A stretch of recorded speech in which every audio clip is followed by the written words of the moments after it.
खेती को भी 3 हिस्सों में बांटने की आवश्यकता है।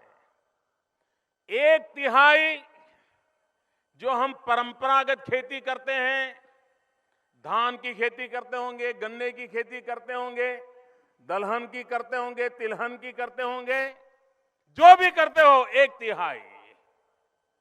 1/3 हमारी जमीन जहां है, उस जमीन की सीमा जहां पूरी होती है, दूसरे के खेत को लगती है, उस जमीन को हम बर्बाद कर देते हैं। उस दर वाले की 1 मीटर जमीन खराब होती है, हमारे वाली 1 मीटर जमीन खराब होती है, बीच में हम बाड़ लगा देते हैं और वो जमीन उपजाऊ नहीं होती है। क्या हम हमारी सीमा पर वृक्ष की खेती कर सकते हैं?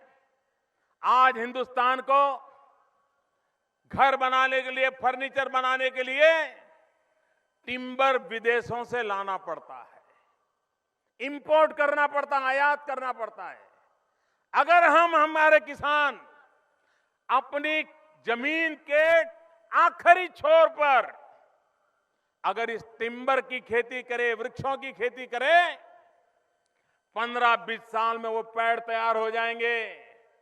घर में बेटी पैदा हुई हो और अगर आपने ये पेड़ लगा दिया तो बेटी की शादी करने की जब नौबत आएगी तो 30-40 लाख रुपए में एक पेड़ बिकेगा, बेटी की शादी हो जाएगी। और कभी कोई भी आपदा आ जाए, किसान को कभी कोई दिक्कत नहीं आएगी।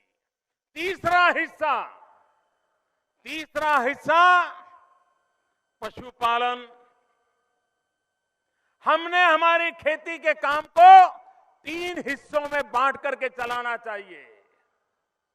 पशुपालन होगा, पोल्ट्री फार्म होगा, मधुमक्खी के छत्ते होंगे, मत्स्य उद्योग की संभावना हो तो वो होगा।